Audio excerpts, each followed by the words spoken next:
Well, as the introduction and the title slide reminds us, we're in a series of the teachings of Jesus called the parables. And these parables were a very significant and important part of Jesus' ministry. During those 3 years that he was out doing public ministry, he would speak to people, and oftentimes parables were used to, as we read the first week, to kind of obscure the message so that some people who weren't really all that serious about knowing who Jesus was and understanding what his mission was would miss it, but also to illustrate in a powerful way some of the truths about God and his kingdom. And so this week is entitled Investment Advice, and I think many of you have probably experienced the same thing that I have when it comes to children and money, right? Because you see kids go through this interesting phase where, you know, they start out in life. There is no infant or toddler or even extremely young person who's actually out earning their way through life, right? They are part of a family. Mom and dad take care of them. Mom and dad provide for them a house, food, and so on. And sometimes a little money, a little bit of an allowance or just a little bit of a gift because you love your kid and you want to see them go and enjoy something. But there's this fascinating thing because when they are getting that resource, when they're getting that money, and it is earned by mom and or dad, and it comes to them free, their attitude about the money can be really strange, right? So you give it to them, and they might be absolutely ridiculous with the way that they spend it. They spend it on garbage. They spend it on junk. And I'm not just talking about food, although that was me as a kid. I mean, any extra money I had was all going into bubblegum and Twinkies, all of it. And I know it doesn't show, but that is the way it was in my earlier life. And then here's the interesting thing. This is where the shift happens. Because they don't know that mom and or dad work and work hard for that money. They don't know where it comes from. It's just there, and all of a sudden it's in their hand. But then they get old enough to where they are asked to work for their allowance or to go outside of the home and work extra jobs, odd jobs for friends, neighbors, relatives, whatever. And all of a sudden they're earning that money. And what happens? Their attitude towards that resource changes dramatically, right? And all of a sudden, that money that was just, I don't know where it came from, and I don't care where it goes, all of a sudden, that money is valuable because it has something attached to it. And that is effort and sweat and inconvenience sometimes. And so how we view different things can be incredibly different depending on whether it was just given to us and we're told, do whatever you want to with it, or whether we actually earned it. So that's where we're going. And let me just say this. If it is your resource, money or thing or gift or ability, if it's your resource, well, then you can do what you want to with it. If you want to take that money that you've earned and spend it, then you can do that, right? You can buy that thing that you wanted to have, that thing that you saved up for. You can spend it on that vacation. You can invest it. And Dave Ramsey and many other people would suggest that you invest as much as possible because you won't be able to work forever. And you don't want to be dependent on your kids. You don't want to be dependent necessarily on whatever it is that the government provides. So you invest and save some for the future. And a lot of people, back in the old days, this was the joke, that you would just hide it in the mattress. You didn't trust the bank. You didn't trust the government. And so you didn't put your money with those scoundrels. You took and you stuffed a mattress full of it. And I'm sure there are still people who are finding ways to make it so that their property doesn't have to be only in the hands of a government or only in the hands of a financial institution. That's your right, because if it is truly your stuff, then it is your call what you do with it. But understand this. You make those choices with the stuff that you consider your own, and you have to own the consequences. And that's the part where this tends to fall off the rails nowadays. People do what they want to with their stuff and sometimes make horrible choices and decisions, but then later on say, hey, I don't have anything, take care of me. If it's your stuff and you're making the calls on how it gets used, then you must own the consequences. Let's close in prayer. Not quite done yet. Not quite. But this is where we're going, and this is what the parable is about. But what if you're only a manager? What if you are only a steward? That's a word that we use, probably not exclusively in the church, but it's very common in the church to talk about us being stewards of everything that God has entrusted, given to us. And the phrase or the word stewardship flows right out of this. Stewardship is the actions, the activities of a steward.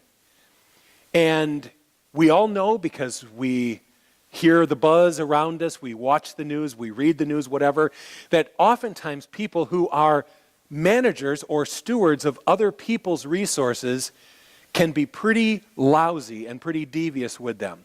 All the time you hear about a person who gets old and they make a child or some other relative the executor of their estate, and all of a sudden that person's writing checks out of mom or dad's checkbook and spending and wasting all of that money. It's not theirs. There's a plan and there's a purpose for that finance, but the person who's the executor writes the checks and spends it how they want. Or the employee who is in the financial department of a business or a corporation, and because they have control over assets, they start to skim, they start to steer, and they do their own thing with the company's money. And even here locally, clubs and organizations that were parents banding together at a local school or whatever it is and doing these fundraisers and saving money, and one person was supposed to be the trusted manager of that club or that organization's resources, and what do?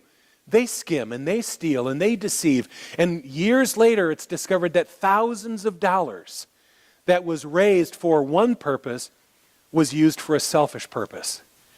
And those things that we all understand on some level are exactly what Jesus is going to be talking about today. Because here's what happens, and oftentimes you will hear it talked about and prayed about during the time when we are about to receive an offering. Because part of the prayer oftentimes is this: and God, we are stewards of your resources. And in this offering, we give back to you just a portion of what you have given or entrusted to us. And so we talk about it, we pray about it, we say that we understand it, but I'll tell you what, the reality is that most of us live as though everything that we have in our lives is mostly ours, with a little bit of our time and a little bit of our energy and a little bit of our financial resources to be given back to God. And Jesus understands that. And so he tells a parable that talks about how important it is that we live our whole life. And by the way, not just the financial part of our life, but our whole life with God and his generosity and his resources always in view. The context of this important parable, because as we've said almost every week, to really understand a parable, you need to understand the context. Why did Jesus tell this story? The context is found in Luke chapter 19, verse 11. And it simply reads this way. The crowd, and we're going to talk about who the crowd was in just a minute. The crowd that happens to be listening to Jesus and listening to everything Jesus said, and because he was nearing Jerusalem, he told them a story to correct the impression. I love it when it says that. I love it when it says exactly why Jesus is telling the parable he's telling. He told them a story to correct the impression that the kingdom of God would begin right away. We've talked about this before because a number of Jesus' parables had this as a part of their purpose. His disciples, those people that were closest to him and had been following him for the better part of 3 years, no matter what Jesus said, no matter how often Jesus said, I'm going to Jerusalem, I'm going to be betrayed, I'm going to be tortured, I'm going to be killed, the disciples would go, yo-de-do-de-do-de-do-de-do, and miss it. And in Luke chapter 18, as they're heading towards Jerusalem, the disciples are excited because they go, this is it. Jesus is getting ready to go in to Jerusalem during the Passover. And Jesus goes, yeah, guys, I'm going to Jerusalem to be betrayed and to be tortured and to be killed. And the disciples didn't get it. And the general population that's looking at Jesus going, maybe he's the Messiah. They are not thinking that there's going to be any gap between Jesus' ministry and the start of some sort of earthly kingdom. They think it's going to be a seamless transition, and Jesus is giving this parable to correct that thought. You understand something. This is one of Jesus' last stops before he goes into Jerusalem. And all those bad things are going to happen to him in Jerusalem. He is walking into a city called Jericho right now, and Jericho is 15 miles from Jerusalem and 15 miles away from his death. And there is all of this pressure on Jesus. One of the things that we know is that the thought of going to the cross and dying for our sins was not a happy thought for Jesus. I mean, it says for the joy set before him, he endured this, but we know from even his prayers to the Father before he was betrayed, he's going, Father, please, is there any other way? Do I have to die? And the Father says yes, and then he says yes, and then he says yes. And Jesus says, okay, then not what I want, not my will, but your will be done. There's all of this pressure on Jesus about what is about to happen to him and all of the misunderstandings of those closest to him. And yet, this is amazing to me. As he approaches Jerusalem, his life, his ministry, his attention is still on the people around him. Now, here's a little insight into Craig. The more pressure that's on me and the more difficulty I'm facing myself, the more I'm focused on me. You know, if you are catching me on a pressure-filled bad day, well, good luck trying to get a lot of sympathy from me, right? Because I tend to be focused on myself and what I'm going through and my needs and what's burdening me. And here's Jesus with all of this stuff on him, and yet as he goes through these crowds, he's aware of the needs and the opportunities that the people around him present. For example, let me back up before I get to that. Luke 18 ends with him walking into Jericho and a voice calls out from the crowd. The man simply says this, Jesus, Son of David, have mercy on me. And Jesus, even though he's surrounded by probably hundreds of people, hears that cry and he stops and he goes, who is that? And there is a blind man that comes out from behind the crowd, and Jesus takes the time to talk to the man, find out what his desire is, and he heals the man's blindness. Luke 19 begins with Jesus continuing that walk into Jericho and encountering an absolute scumbag scoundrel named Zacchaeus. And I know we have a cute kid's song, Zacchaeus was a wee little man. It really should be Zacchaeus was a scummy little man. Here's why. If you were a Jew in that day, you would look at Zacchaeus and go, there are very few people that are lower than you, sir. Because he was a Jew that was a primary tax collector for the Roman government, which meant that he was abusing his own Jewish brethren to benefit the oppressive Roman Empire. He was a traitor. He was an awful man. And the scripture is very clear. He not only collected what Rome told him to collect, but he would put his foot on people's throats and collect more than he was supposed to collect. He ripped people off and then ripped them off again. And as Jesus is walking into Jericho, he looks at Zacchaeus, who has climbed up a tree to catch sight of this Jesus that everyone's talking about. And Jesus stops and looks at him and says, Zacchaeus, I'm going to have dinner at your house tonight. And everyone just sucks air. It's like, whoa, what? Yeah, I'm going to Zacchaeus' house. And Zacchaeus prepares dinner and he invites all of his tax collector scumbag friends. And they fill Zacchaeus' house. And the disciples and the religious people are around the outskirts. And they look at Jesus having dinner with a traitor to the Jewish nation. And they go, see, that proves that Jesus is no righteous man. That proves he is no Messiah, because what is he doing wasting his time on this guy and his friends? The answer is Jesus is all about people. He's all about people's needs. And so he continues, and the religious leaders on the outside are talking to the disciples and criticizing Jesus, and what is he doing? And so Jesus' parable and Jesus' statement is to those people who think that they are right with God.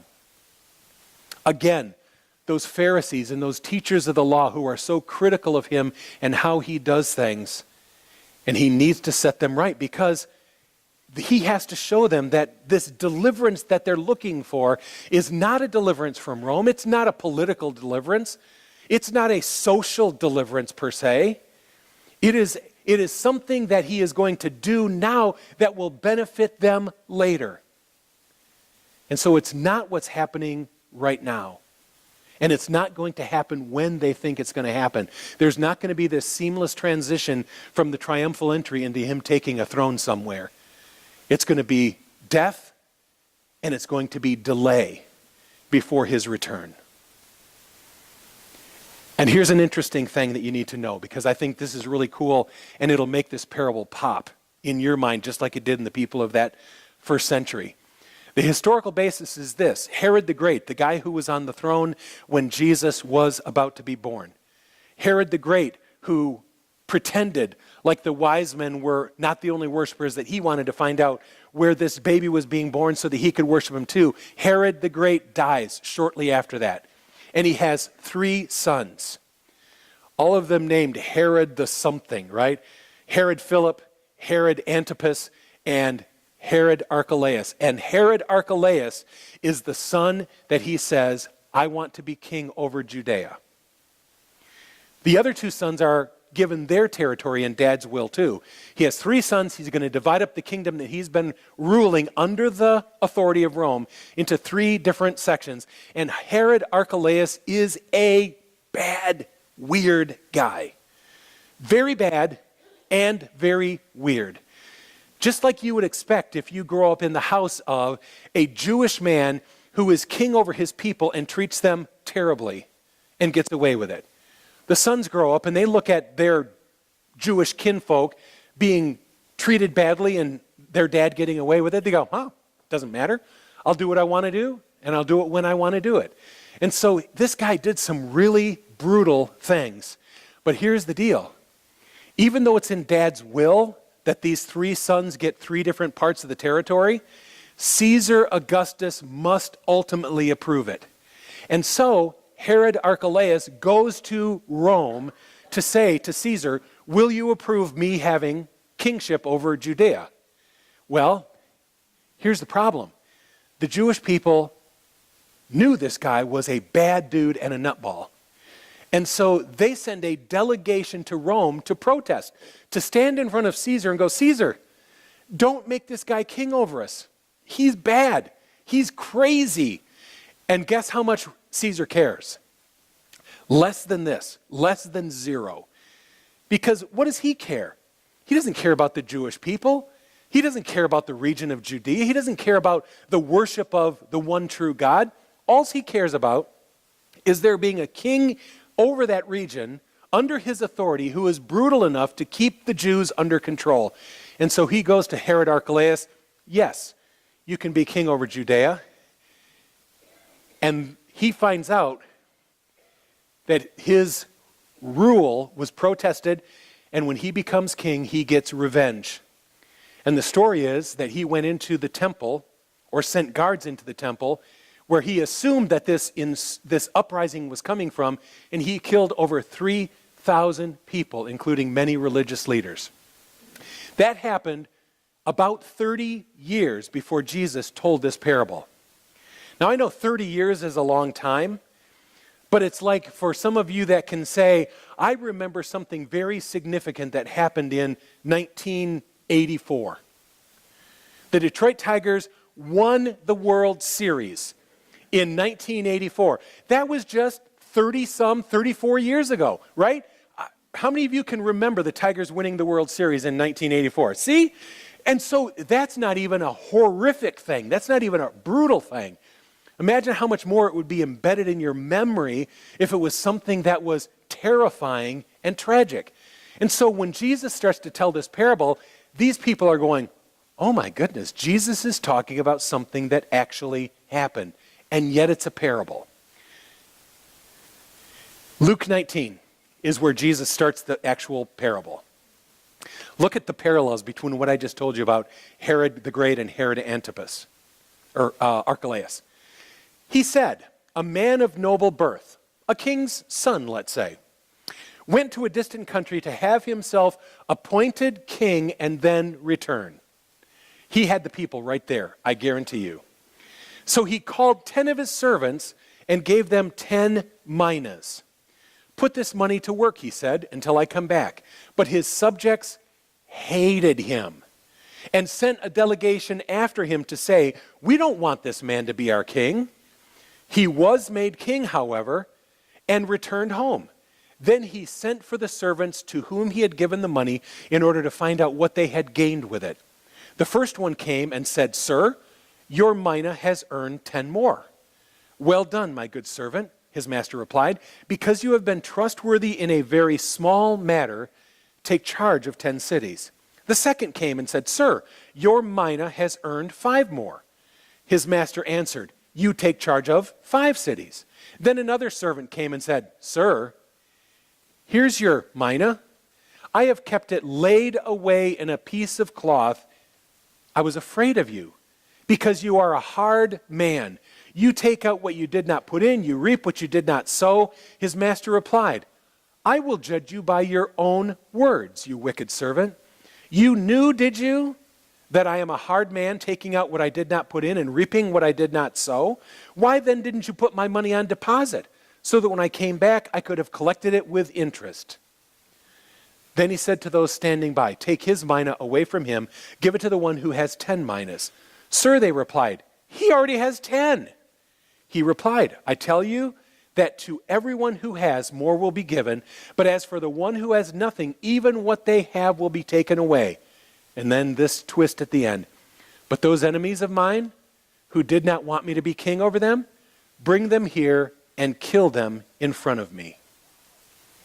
So here's this incredibly powerful parable in the context of known history to these people. And it's like, what is he saying? Well, understand this, that as the heir to the throne, as the next king, he expects that his subjects are going to put appropriate effort into his kingdom work and to honor him.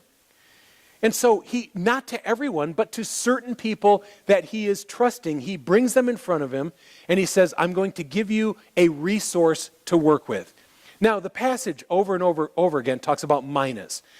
What you need to understand about minas is that minas are not money necessarily. A mina is a weight. And so a mina could be gold, it could be silver, it could be a precious gem, it could be grain. A mina was just a little over a pound. It was a weight. Now, if you have a New Living Translation, or if you read this parable in the New Living Translation, they do something, and I'm not going to say it's wrong, but they take the liberty of saying, a man was going away and he gave his servants each a pound of silver. The pound part is correct, approximately a pound. But it doesn't say what he gave them. And so he's giving them something of value and he's saying, put it to work for me. And I would say this, the servants get trust and opportunity. He's taking something that is his and he is giving it to them. And you notice he doesn't say anything except put it to work for me. They get freedom. There is free will involved here.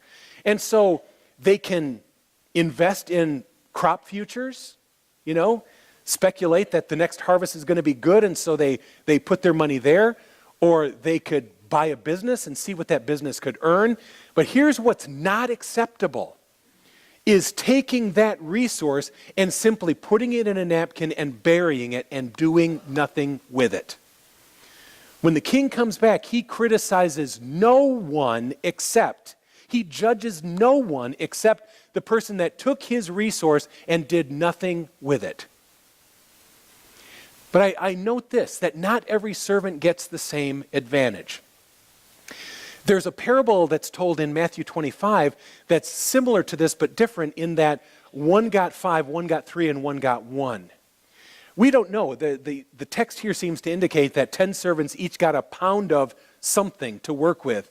But even if that's exactly the way it was in the parable, here's what you have to understand. Not every servant had the same gifts, had the same education, had the same circle of friends and influence. They had different things about them that made it so that even though they got trust and opportunity that was basically equal, they didn't all have the same advantage. And so that's going to play a part of this as well. The abilities of each servant will in part determine what the outcome for the master is.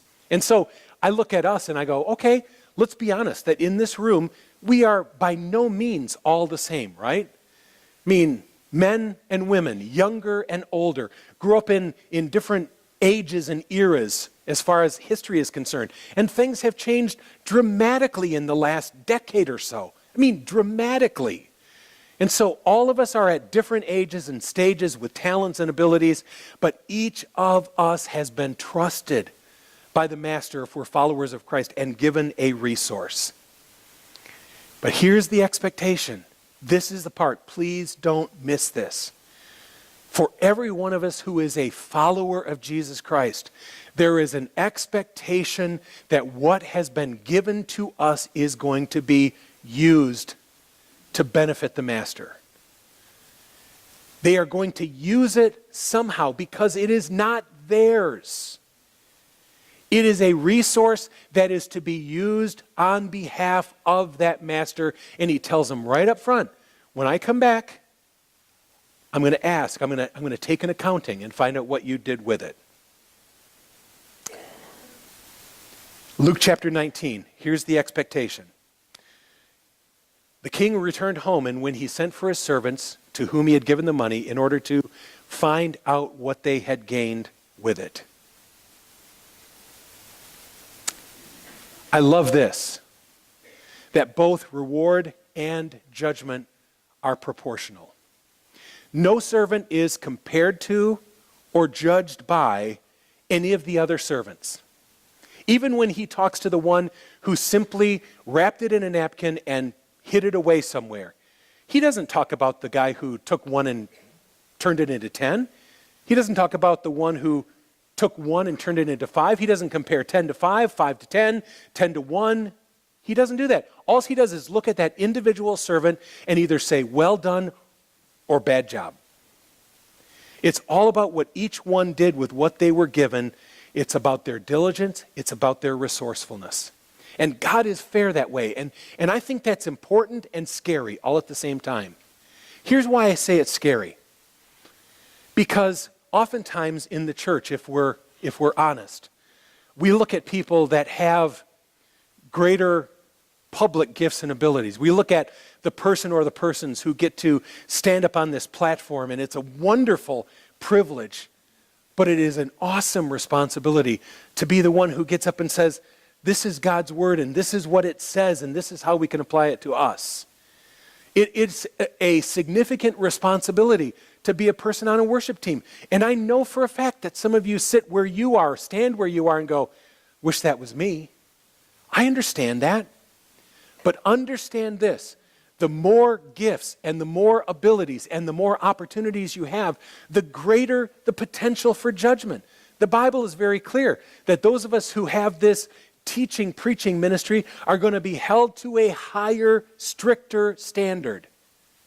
That scares me every single week. But all of us have some responsibility and some resource that's been given to us. And reward and judgment are proportional. From everyone, Jesus said, who has been given much, much will be demanded. And from the one who has been entrusted with much more, or entrusted with much, much more will be asked. So as we always try to do, let's ask what this can and should mean to us. What does this mean to us? Let me just say this again, that every Christian is a servant who has been entrusted with resources. If you have surrendered your life to Jesus Christ, you're following him. You might not realize it, I hope you do, that you have something in the kingdom that is a work that your hand is